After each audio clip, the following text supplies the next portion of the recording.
All right, well, today we're back to work on the Turbo LS street truck build.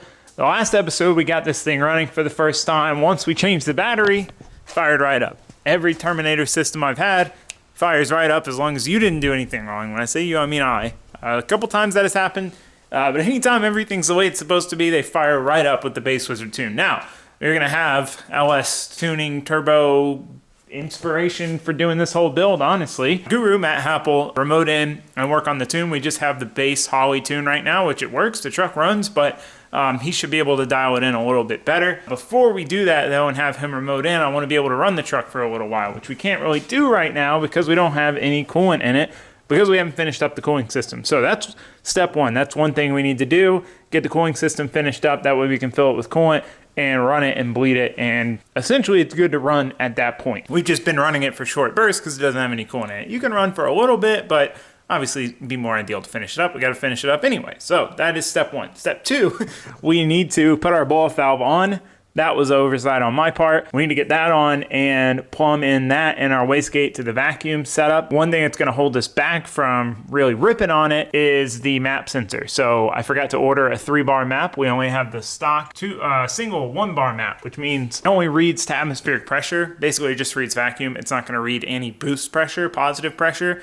So we won't be able to make boost with it just yet. But the idea is finish this stuff up and then we can go take it for a little drive. Get the vacuum system set up for our remote mounted map sensor, get that all sorted, squared away. So when that comes in the mail, boom, boom, we're good to go. Start driving it, ripping it, making some boost. So yeah, all that being said, let's get into it. We should have everything we need. Just gotta put in some more work and then try to enjoy the fruits of our labor. So I want to start with the blow-off valve. Just got to figure out where I want to put it. We're going to have to trim this down real quick just to get this to sit flush on this pipe.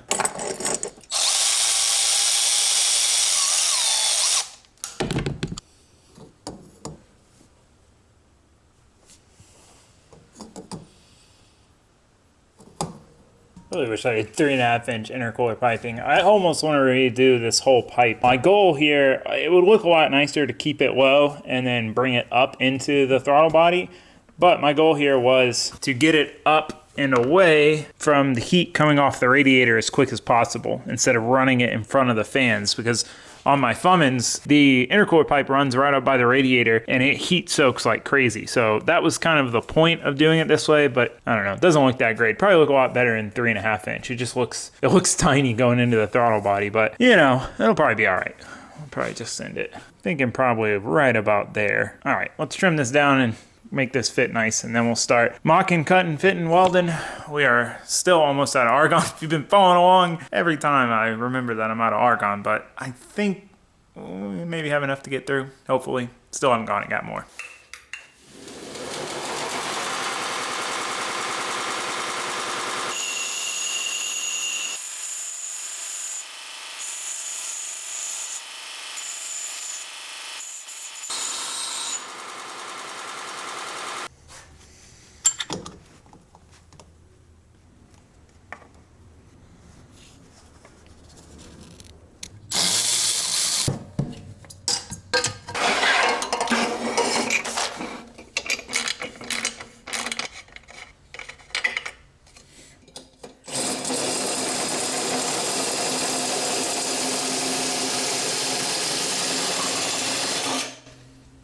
That's almost the perfect size bit.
Siak.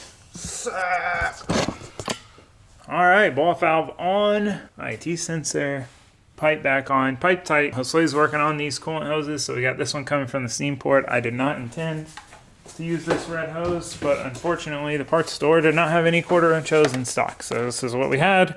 This is what we're using for now. We'll replace it later with some black hose. Lower radiator hose is in. We got the hose clamps for that. Yeah, so he's got the wastegate off because we had to move this fitting for the wastegate and move. There was a plug here, but this is right by the downpipe. So we needed to move the plug there, move the fitting here, bada bing, bada boom. So this is going to connect to the compressor housing. What else? Yeah, we got to put this back on, pump to that. We need to get some more zip ties apparently. I don't have a great selection, so he's got to use triples over here. So wasteful. I mean, you could just run it down here. I was trying to figure out which way I mean, the uglier we make it, the more likely it'll be I'll actually change it later. But yeah, so past that, we need to mount this vacuum block.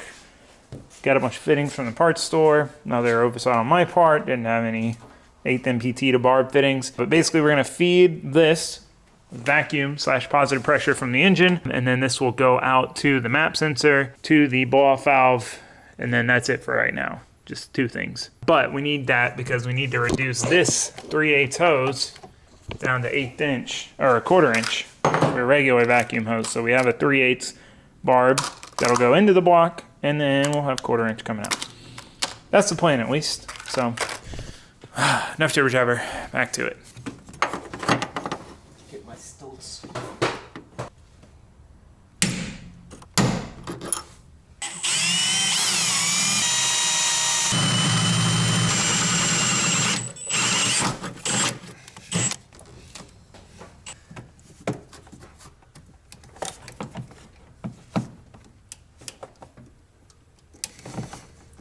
It's important with rib nuts, when it gets real hard, it'll go from being tight to real tight. You definitely want to stop there. How far you pull it just depends on the thickness of the metal. If it's thicker, you're not going to pull it as far. If it's thin sheet metal like this, you'll pretty much go from all the way open to almost or all the way closed. But if you go too ham, you will oblong it or pull the threads. So just take that. Now, obviously, it would have been great to do this ahead of time before we put the engine in, but I didn't think I'd need the vacuum block. Just me not thinking, not realizing how few ports are on a stock intake.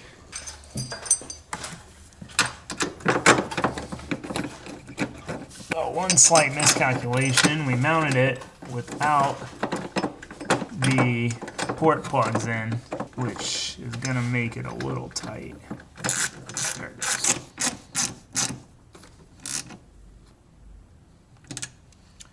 That works. It's not terrible.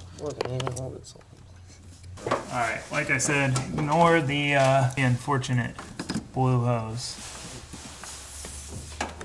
Very unfortunate situation here with the hose. Something like that. Oh, now you brought out those. Well, these are for cutting wires, so I prefer not to use them on this stuff, but throw a couple zip ties on there. So we gotta cap that one for now. Alright, vacuum hose plumbing done. These actually came with a eBay water cooler I bought for my old TIG welder. You got the China writing. It says air water welding hose. This one's for the steam port, and then obviously this is vacuum. And then this is our main vacuum feed to the block. Bada bing, bada boom. This one will go to our 3-bar map, but again, we don't have that now, so I gotta plug that. We're gonna use the stock map, switch back from the internal map in the Terminator to that map, so I'll have to redo the Base Wizard tune. Then we can fire it up, but first we need to fill it with coolant. That's the big thing we've been waiting on. So let's start putting coolant in it and see what happens. Normally I like to use water on the first try because if you have a leak, you're not leaking coolant. Water just evaporates. Like straight water, you can just like open it up and let it drain out. It doesn't really matter. As long as it's clean, obviously.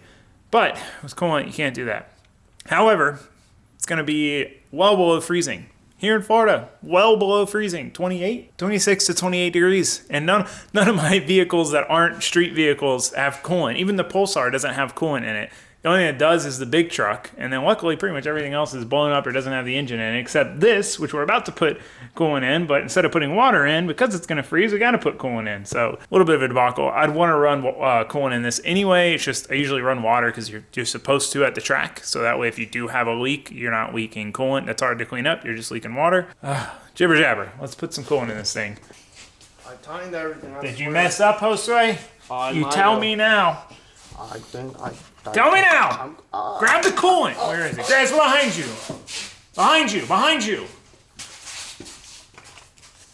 Got that Fram coolant. I got specific. Is that diluted or we have? It's diluted. Oh, Yeah, because fitty. I didn't want to have to go to the store. And get more distilled water. Yeah. Water down. It's so rare for me to buy actual coolant. I got the actual GM stuff too. Oh. Here, I put a thermostat on this thing. Uh-oh. Where's that coming from? Oh, there's a hole in your coolant temp sensor back here. Oh. Oh, I can't get my hand in there. The gasket's in the way. All right, well, slight miscalculation. I forgot that these are aftermarket heads that I got when I built the motor from Texas Speed. And when I put it together, I didn't think to pull the plug for the coolant temp sensor out of my old heads, because the way LSs are, if you're not familiar, the heads are the same from one side to another. So on the side where you normally put the coolant temp sensor, that port's at the front here. You imagine this head flipped, now it's at the back. So I just forgot to plug it, more or less. So made a big old mess, but we got the system filled. Remember what I said about how I normally like to do water first? That's exactly why. Anyway, I think that's it. We got all our vacuum stuff done. I just need to change the tune to read that map sensor instead of the internal one, and fire it up and see if we can actually let it warm up.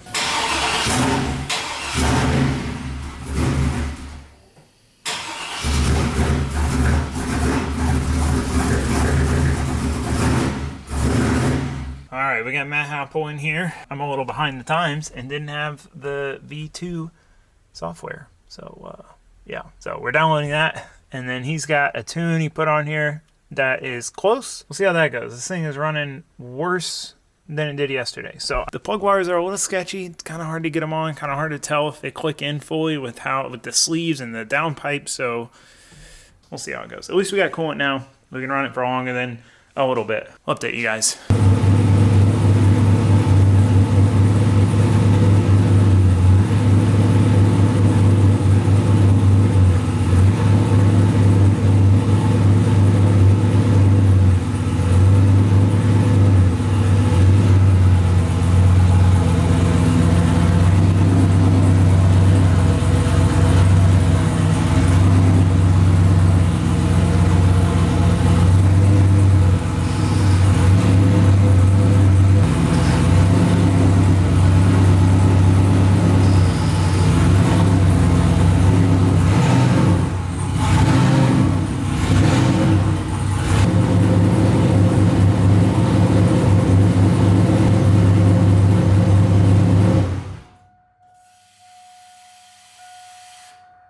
Well, we got our main issue sorted out. We figured out why it wouldn't idle. It was really just the idle stop. We needed to adjust the idle stop. I started doing that the day before, but I wasn't sure because this entire combo is in this truck, running and driving. This intake manifold, this throttle body, this engine, idling perfect with the way it was. And I adjusted it a decent bit and nothing changed.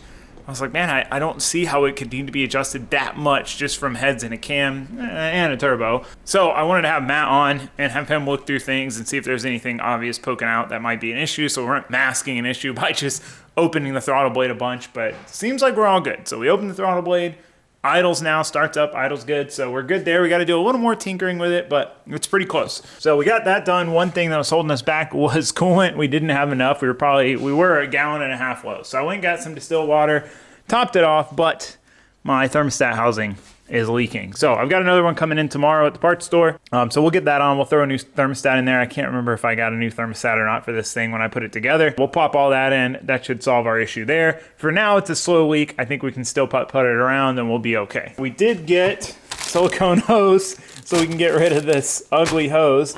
And then we got our 3-bar map sensor. Now the connector on these is a little different, so I am waiting for the connector to come in to hook that up, and then we'll have to change the tune again.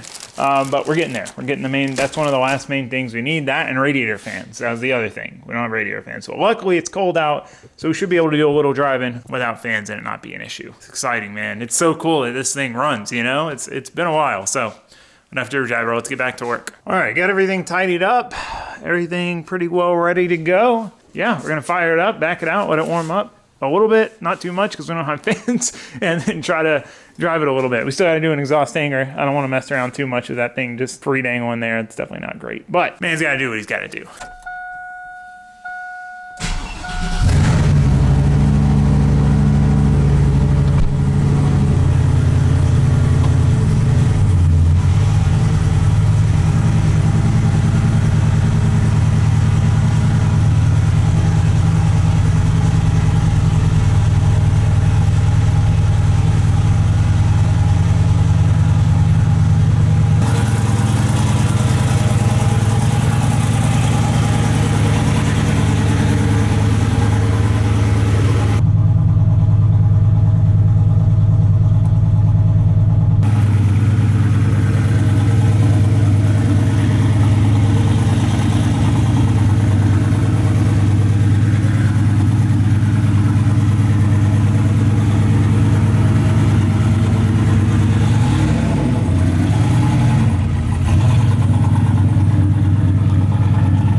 Yeah, so the map, or I was watching the airfield, I mean, I was literally 10% throttle, and it was just going up 15, 16. So we can't do any real driving right now, but it drove good. The trans shifted fine. You know, you can feel the converter. It's a higher stall.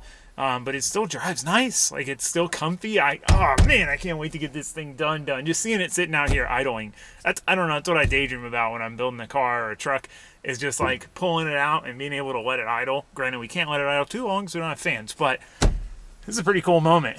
Still got a few things to do. We'll have to pour back in the garage. We gotta keep working, but it drives. All right, I'm new to having a list that's not on my phone. We can do a list. Let's see. I haven't done that. I kind of did that. We'll cross that off. Wire and terminator. Did that. We'll cross that off. Radiator hoses. We did that. Transcooler. We did that. Turbo feed. We had done the return. Order Mishimoto 16-inch fans. Did that. Make mount for digital dash. We got to erase some stuff here. Make mount for digital dash. Order Bluetooth amp dial for the radio. Much what we got left. I need to order the amp dial for the radio. We need to get the digital dash mounted up and wired up, which is pretty simple. It's like 2 wires. Put the 3-bar map in. We just got to bolt it on, run the hose to it, the barb we already have in there, and then hook it up once I get the connector, change the tune up, fans, fuel pump we don't really have to do, but we're going to go ahead and wire that when we do the fans, because we'll do a relay block. Exhaust hanger is the big thing. That exhaust should not be supporting itself. And then order AC stuff. We're close, dude. We're close. And this is obviously phase 1, right? We still got to do aesthetic stuff. Wheels, tires. We'll probably lower it, maybe C-notch it. But I like to take builds in steps. I want to get it running, driving, get it tuned on pump gas, drive it, enjoy it. Then we'll move on to step 2, where we probably do a secondary fuel pump and E85 and flex fuel and all that stuff. And aesthetics. Maybe we'll do aesthetics in between. I don't know, but we're getting there. We'll pull this thing back in and see what else we can tinker with.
All right, hanger done.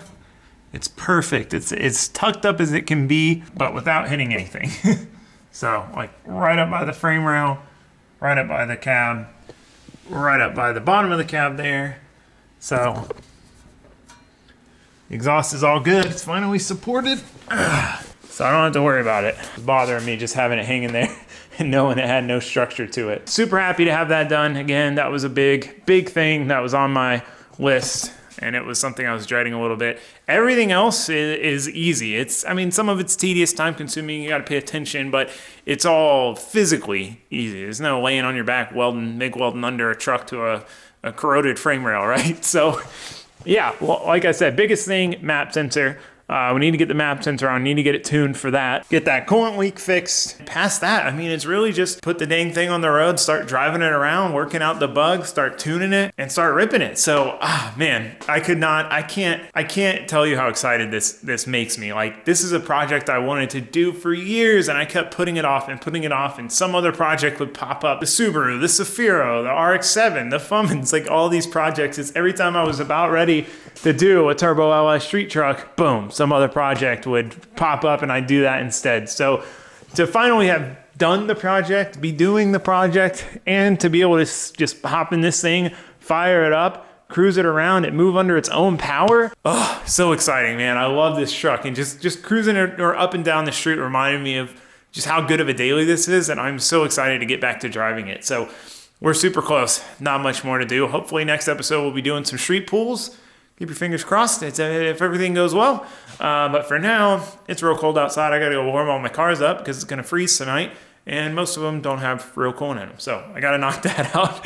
And then, yeah. Anyway, point is, we're out of time. I hope to see you guys for the next episode. But for now, that's it. Thanks for watching. Thanks for subscribing. Goodbye. I missed. Hold on, guys. I missed again. Hold on. There we go.